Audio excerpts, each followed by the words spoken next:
He accused her of stealing and threw her out. 4 years later, he saw 2 little girls with his eyes standing beside her. The city outside Owen Carlyle's office buzzed with light and ambition, but inside the glass tower that housed his global pharmaceutical empire, everything felt sharp, cold, and controlled. He stood by the massive window of his Manhattan office, staring out at the skyline that had long ago ceased to impress him. Blonde hair perfectly styled, blue eyes unreadable, his tailored suit clung to his frame like armor. Owen was 36, a self-made billionaire, revered in business circles and feared by competitors. Emotion, to him, was inefficient. Trust was a luxury. And mistakes, unforgivable. The email came in just before 7 p.m., flagged urgent by his head of internal audit. Discrepancies in financial reports, flagged transactions, tens of thousands quietly moved over the course of several months. A preliminary investigation had narrowed it down to someone in his personal circle. When he clicked open the final attachment and saw the name, Selena Morris, highlighted in red, something inside him hardened. His jaw tightened, and without pausing to consider alternatives, he picked up his phone and dialed her number. Selena arrived at the penthouse that night to find the door already open. She walked in cautiously, heels clicking softly against marble flooring, sensing the tension before she saw him. He was standing in the living room, her name already cold in his mouth. "I trusted you," he said without a greeting. "And you've been stealing from me?" She froze, dark hair pulled back loosely, eyes widening in disbelief. "What are you talking about?" "Don't play innocent," he snapped.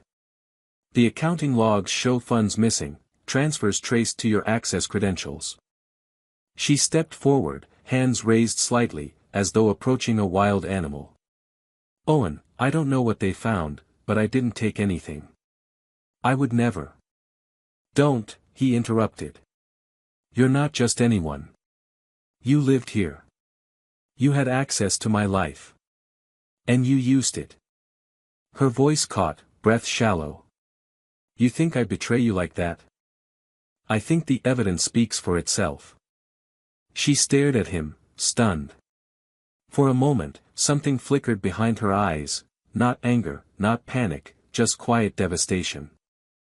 "I thought you knew me better than that," she whispered. "I clearly didn't," he replied. The silence that followed was unbearable, like the seconds before a storm. She didn't cry. She didn't beg. She simply turned and walked to the bedroom, gathered her things into a small travel bag, and came back without saying a word. When she passed him, he didn't move. Didn't ask her to stay. Didn't even look at her. At the door, she paused. "One day, you're going to realize what you lost." Then she left. The lock clicked shut behind her, final and echoing. Owen remained still, fists clenched at his sides. He didn't speak to anyone else that night. He didn't reread the reports or call for clarification. He told himself he had done the right thing, cut the rot before it spread. But something didn't sit right. Not guilt. Something colder, heavier. Something like silence. What he didn't know was that Selena hadn't just walked out with a suitcase that night. She had walked out carrying 2 lives inside her, still small and silent, growing beneath her heart. And by the time he would come to question what really happened, it would already be too late to stop the story from unfolding. For years had passed, but Owen never once allowed himself to revisit that night. He had buried it the way he buried everything that made him feel uncertain, beneath achievements, quarterly results, and endless projects. The name, Selena, never crossed his lips, not in public, not in private. As far as the world knew, she had vanished, and Owen had moved on. But something about the silence she left behind had never stopped following him, not completely. It lingered in the spaces she used to fill, in the untouched side of the bed, in the music she once played in the mornings, in the way he no longer let anyone close. Now, in early spring of 2025, Owen was in Boston for a corporate gala, representing his company's expansion into biotech research.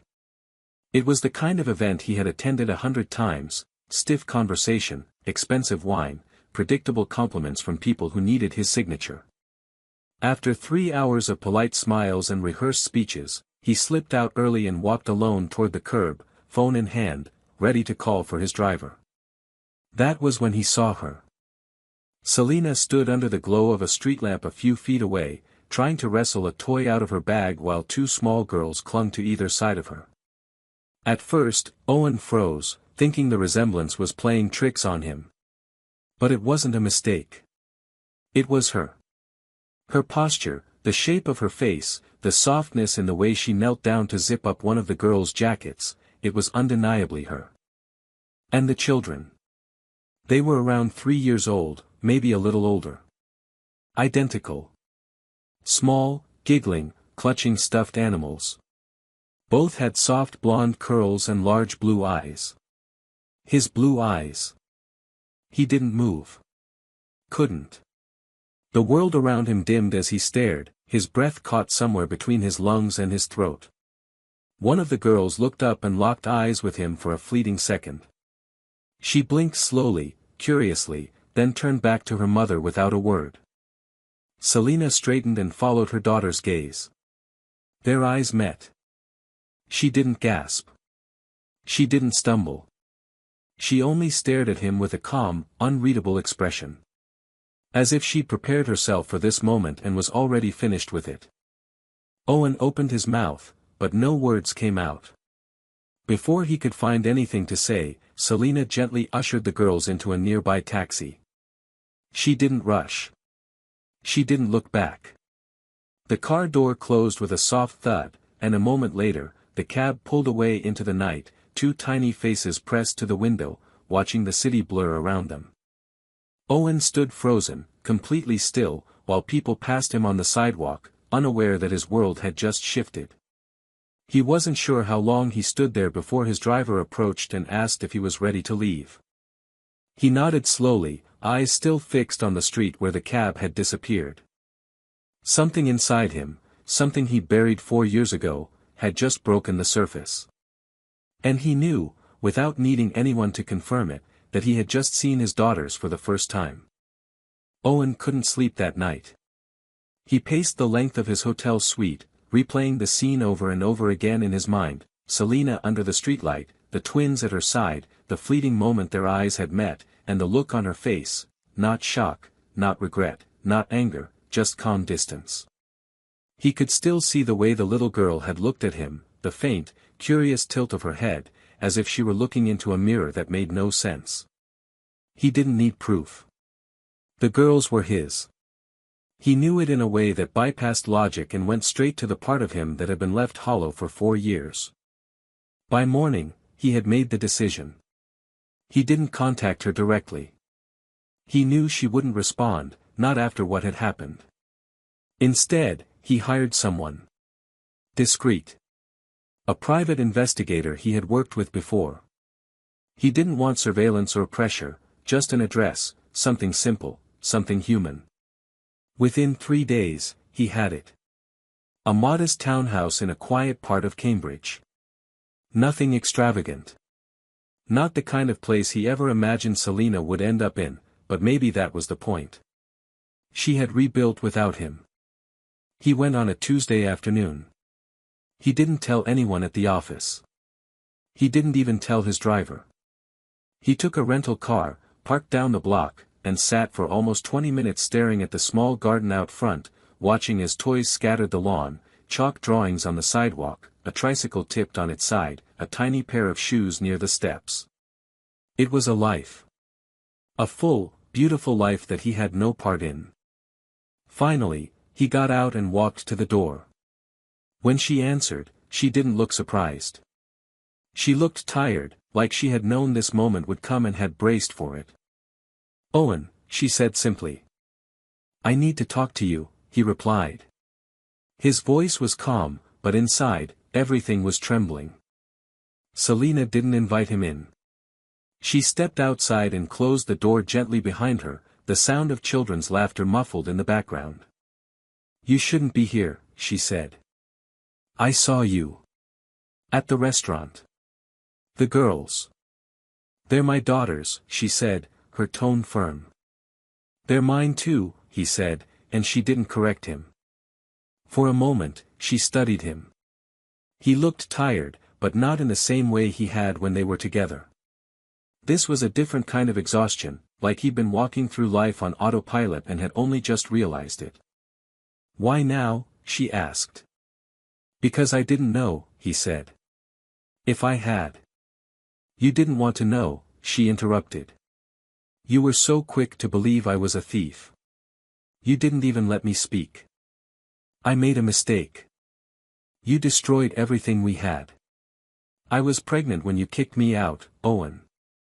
I was carrying your children, and you didn't even look back." The words hit him like cold water. He felt it in his chest, a weight so deep it was hard to breathe. "I'm not here to justify what I did," he said after a long pause. "I just want to make things right. Somehow." "And what does that look like to you?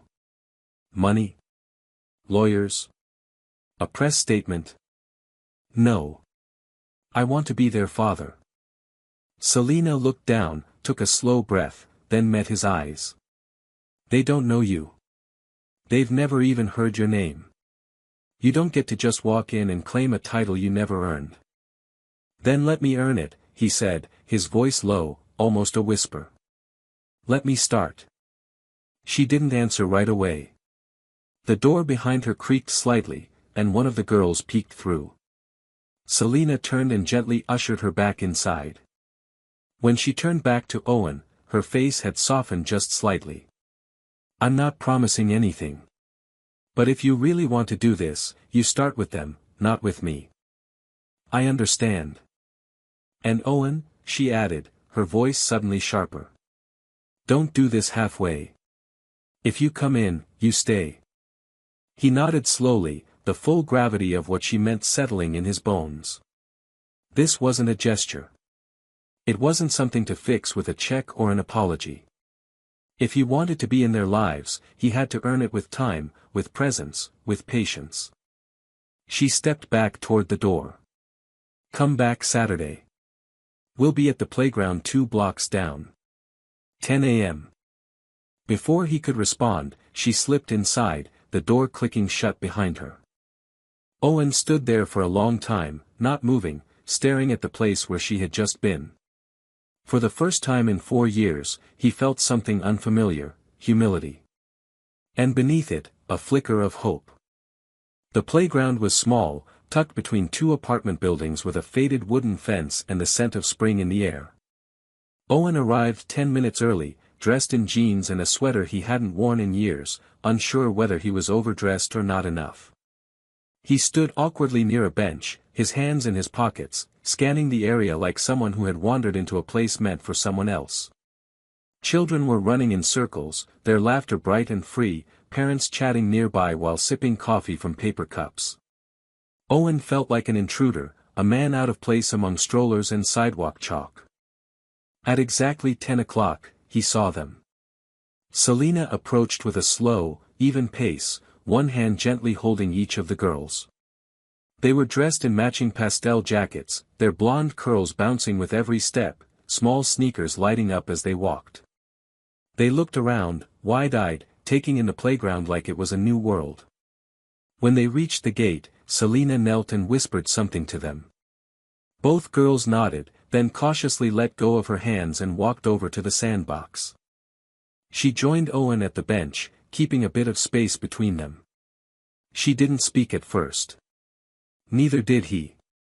They just sat there, both watching the 2 girls dig and build with plastic shovels, working silently side by side the way twins often do, like they shared a private language no one else could fully understand.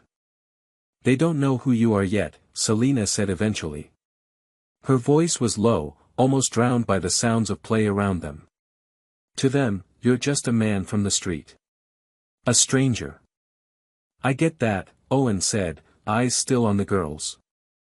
"I'm not expecting anything. You'll have to be patient. They're smart. Observant. But they don't trust easily." He nodded. "They're yours." Selina glanced at him sideways. "They're ours. You just didn't want to know that before. I was wrong, he said simply. And I'm sorry. I can't undo it, but I want to show them something different now. Show you. Silence settled again between them, but it didn't feel as heavy as before.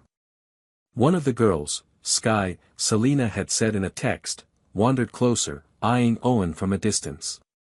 He crouched down to her level, careful not to get too close, and smiled. Hi, he said gently. She didn't answer. Just stared at him with a look of serious concentration, like she was measuring the shape of his face, the color of his eyes, the way his voice sounded. Do you want help with your sandcastle? He asked, pointing toward her half-built mound. She nodded slowly, then turned and walked back without a word, glancing over her shoulder once to make sure he followed. For the next hour, Owen sat in the sand, building crooked castles, digging tunnels, and pretending to be amazed every time they buried a toy and discovered it again. The girls didn't say much, but they didn't pull away. They handed him shovels. They giggled when he made animal noises. They pointed at birds and demanded he guess their names. It wasn't connection, not yet, but it was something close to beginning. Selena watched from the bench, arms crossed loosely, her face unreadable. But every so often, she smiled. Not because she wanted to, but because she couldn't help it. When it was time to go, the girls hugged each other goodbye like they always did. As they walked away, Gracie turned and waved at Owen. Not a big wave, just a small, tentative one, as if to say, you passed the first test. Selena didn't speak as she buckled them into the car. She didn't need to. The way she looked at him as she got into the driver's seat said more than words would have. You're not forgiven, not yet, but maybe you're not a stranger anymore either. Owen stood in the parking lot long after the car pulled away, watching the sun filter through the trees and feeling, for the first time in years, like something in him was waking up. Not guilt. Not regret. Something better. Something he hadn't felt since before he lost her. Maybe it was hope. Maybe it was love. Or maybe it was the beginning of being the kind of man his daughters might one day run toward instead of away from.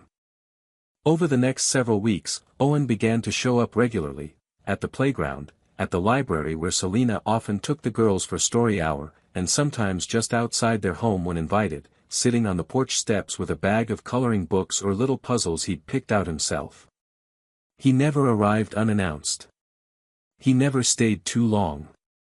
He let the girls lead, and Selena watched him closely, not as a test, but because she didn't quite know how to stop watching him.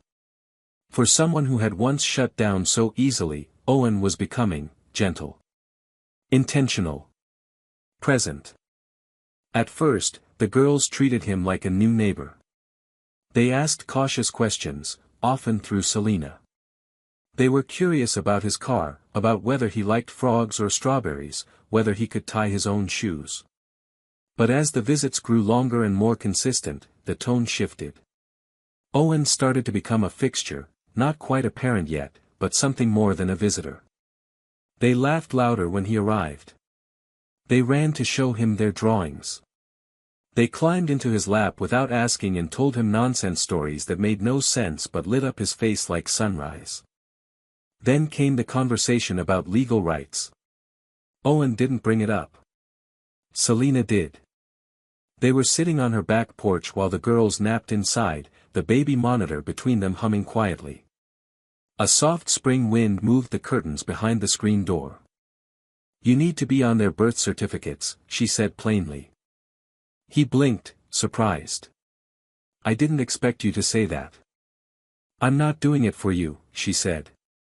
I'm doing it because they're going to start asking questions soon. Real ones. About where you were, why you weren't there, who they are. And when they do, I want the answer to be honest. He swallowed hard. I want to be there for all of that. Not just the easy parts. She nodded. Then prove it. Not just in court. Every day. They filed the paperwork together. It was clinical, procedural, signatures, identity checks, a hearing with a family court judge who looked over the documents and studied them both like they were barely keeping it together. But when the judge looked up and asked if either of them had anything to add, Selina spoke first. "I'm not here because I trust easily," she said. "I'm here because I've seen what he's becoming. And I want my daughters to grow up knowing the version of their father that's here now. Not the one who left." The judge nodded slowly. "And you, Mr. Carlyle?" Owen cleared his throat. "I was wrong. I acted without thinking, without listening. And I've missed years I can never get back. But I'm here now. And I'll be here tomorrow, and every day after that. Because they're mine, and I want to earn the right to be theirs." The judge granted his parental rights that day. It didn't come with fanfare or applause. But Owen left the courthouse with the kind of quiet, shaking breath you take when your heart finally starts working again. That night, Selina let him tuck the girls into bed. He read them a story about a bear who couldn't hibernate and ended up discovering spring.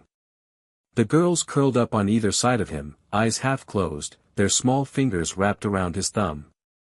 When the story ended, Gracie asked if he'd be back tomorrow. "I will," he said softly. "Every tomorrow." Selina stood in the doorway watching. She didn't say a word, but when he turned to leave, she reached out without thinking and brushed her hand lightly against his arm. It wasn't forgiveness. Not yet. But it was the first time she touched him in 4 years. And that meant something. Something that neither of them could explain but both of them felt. Something real. Something fragile. Something beginning.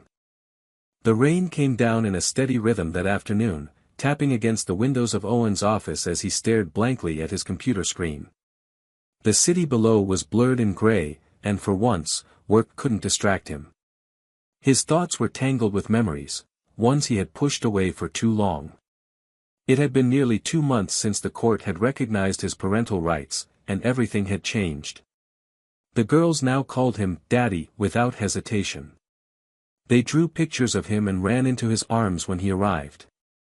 But still, something lingered between him and Selina. Something unresolved. And it gnawed at him, more quietly than guilt but deeper than regret. Later that week, Selina appeared unexpectedly at his office. She looked tired, but not upset. She walked in with a folder in her hand and a strange expression on her face, part hesitation, part resolution. Owen stood up the moment he saw her, heart rising into his throat. She didn't sit. She simply laid the folder down on the desk and pushed it toward him. "I found these when I was going through some old things," she said quietly. "They're from the night you accused me." He hesitated, then slowly opened the folder. Inside were copies of internal company memos, signed logs, and a printed chain of emails that detailed a technical error involving a different employee. His eyes scanned the documents, and the truth hit him like a punch to the gut. Selina hadn't taken anything.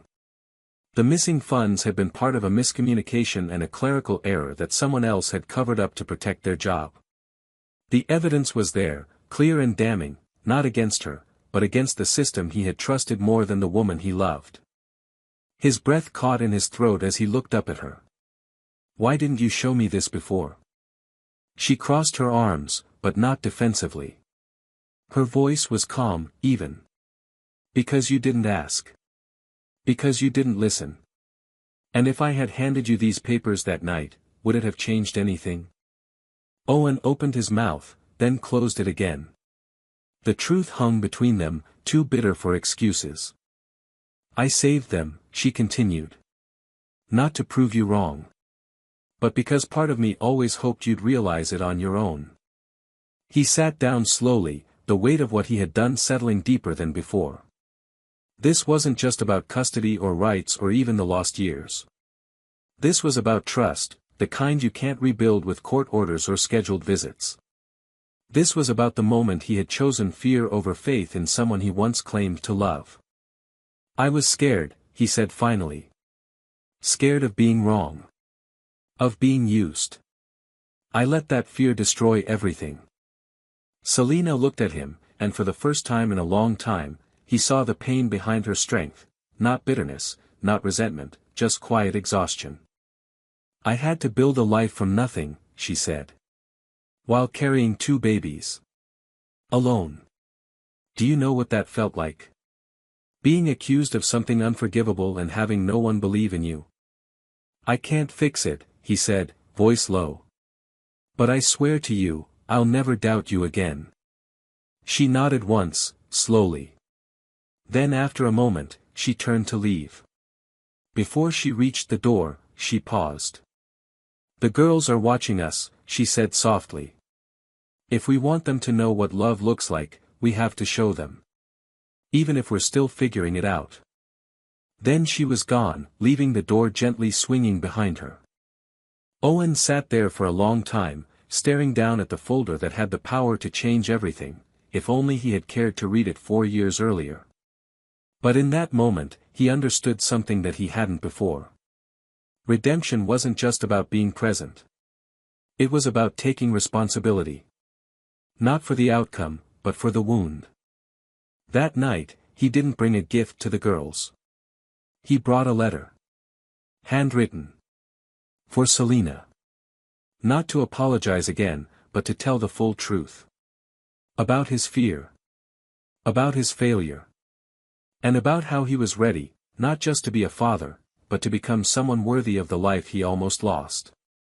Summer arrived gently, and with it came a rhythm that neither Owen nor Selina had expected to feel again. The girls now looked for Owen as naturally as they looked for Selina, their days full of games and questions and tiny rituals that made his presence feel permanent. He had rented a small townhouse just 10 minutes from their place, not because he needed it, but because he wanted the girls to feel that he was close. Close enough to show up for story time, for preschool pickup, for the days when one of them woke up with a fever and just needed to be held. Owen, once a man known only for high-rise offices and boardroom control, now spent entire afternoons assembling dollhouses, baking undercooked cookies, and singing terribly off-key lullabies. Selina, cautious by nature and habit now, didn't resist his involvement. But neither did she give in too quickly. She watched him with a quiet attentiveness, tracking his consistency, his patience, the way he responded to their daughters when things were messy, or loud, or simply human. She noticed how he never reached for his phone anymore when he was with them. How he sat in tiny plastic chairs and listened to their nonsense stories like they were the most important words ever spoken. He wasn't playing at fatherhood. He was becoming one. Sometimes Selina stayed for dinner. At first, it was practical, timing, logistics, convenience. Then the moments stretched a little longer. She helped clean up. They shared coffee. They talked, cautiously, about the girls, about their days, and eventually, quietly, about the past. He didn't defend himself. She didn't accuse. They just let the air between them settle with the truth neither had said aloud in years. One evening, after the girls had fallen asleep in their matching twin beds, Selina lingered in the doorway. The house was quiet except for the humming of the night light and the soft sound of their breathing. Owen stood beside her, arms folded, his expression soft with wonder. "She says she dreams about castles now," Selina whispered, nodding toward Gracie. "Big ones. With windows that touch the sky." "I used to think all she'd want from me were answers," Owen murmured. "But it's stories. They want stories." Selina turned toward him, her face unreadable. "They want you. But they also want safety. Consistency. You being here, not just now, but always." "I will be," he said. "Whatever it takes." She nodded slowly, and for a moment, the space between them felt less like a boundary and more like a beginning. Later that week, Gracie climbed into his lap and asked why he didn't live in the same house with them. Her voice was curious, not sad, but the question struck him deep. He didn't answer right away. Then Selina, sitting across the room folding laundry, looked up and replied gently, "Sometimes grown-ups need time to understand where their real home is." Gracie accepted the answer, curling deeper into Owen's arms, already drifting toward sleep. That night, Owen stayed a little longer. After Selina tucked the girls in, they sat on the back steps in silence, the moon rising behind thin clouds. "I used to think love meant making big promises," he said. "But maybe it's just showing up. Quietly. Every day." Selina looked over at him. "You're learning." "I'm trying," he said. "You're doing it," she replied. She didn't say more. But when she stood to leave, she didn't walk away with the same guarded stiffness as before. Instead, she paused, glanced back once, and smiled, not politely, not cautiously, but warmly. And it stayed with him all night, that small, unexpected smile, like a door creaking open after years of being shut. The morning of the girl's 4th birthday arrived with golden light streaming through the windows and the sound of tiny feet thumping against the wooden floor. The house was already filled with balloons, ribbons, and the sugary scent of vanilla cake that Owen had baked, imperfectly, but proudly, the night before. He had never decorated a party in his life, but now he was tying streamers to chairs and inflating balloons until his hands ached, all because his daughters had asked for the prettiest birthday ever. Selina arrived early, carrying a bag full of handmade paper crowns and a box of fresh strawberries, her eyes lighting up the moment she saw what Owen had done to the living room. It wasn't polished or Pinterest perfect, but it was bright, cheerful, full of care, and real. The girls came running in their birthday dresses, giggling as they twirled and demanded everyone look at the sparkles. They both hugged Owen first, then ran to Selina, showering her with kisses and tugging at her to help put on their crowns. For the first time in 4 years, it felt like a family celebration. Not an arrangement. Not a compromise. A real, shared joy.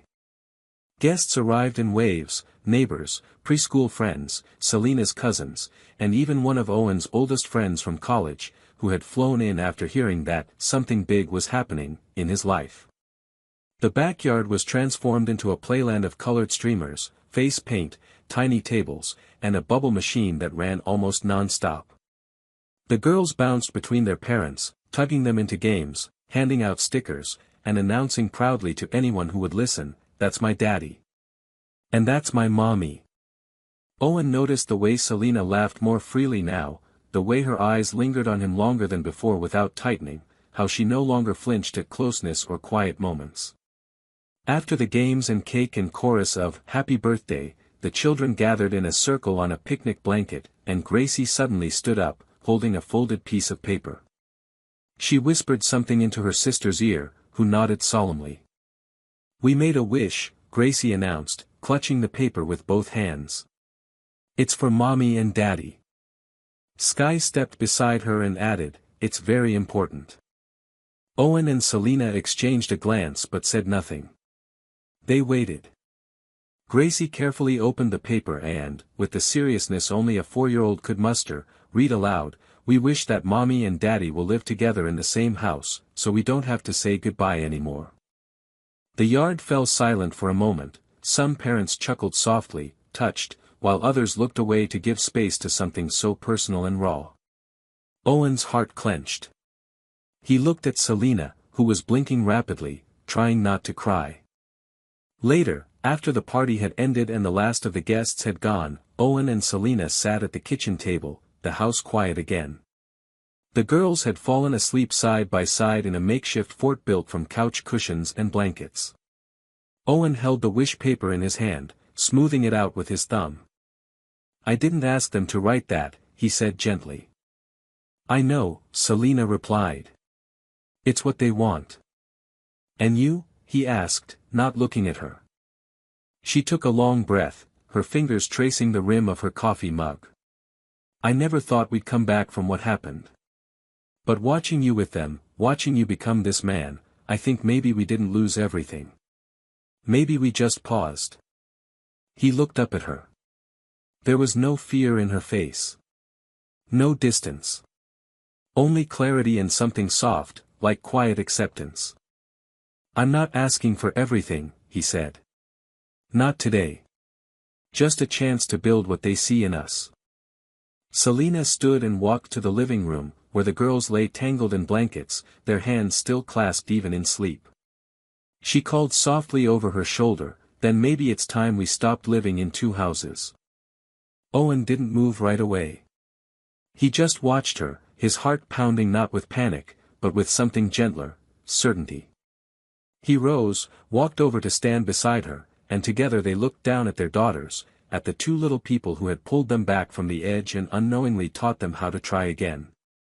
There was no grand speech, no kiss, no cinematic moment. Just two people, standing close, finally ready to share the weight of the past and the promise of what could still be. It was quiet, and it was enough. The ending of this story is powerful in its quietness. It doesn't rely on dramatic twists or a perfect reconciliation, it earns its weight through emotional growth, humility, and the choice to rebuild what was broken. Owen's transformation isn't sudden, it's slow, real, and deeply human. He doesn't win Selina back with money or apologies, but with presence, consistency, and the willingness to own his past without defending it. Selina's decision to let him in again is equally courageous, not out of weakness, but from strength, choosing to forgive not because she forgot, but because she saw who he had become. What makes the ending satisfying is that it doesn't offer fantasy, it offers hope. It shows that people can change, that love can survive even through betrayal, and that sometimes, the most unexpected second chances are the ones we're most afraid to want.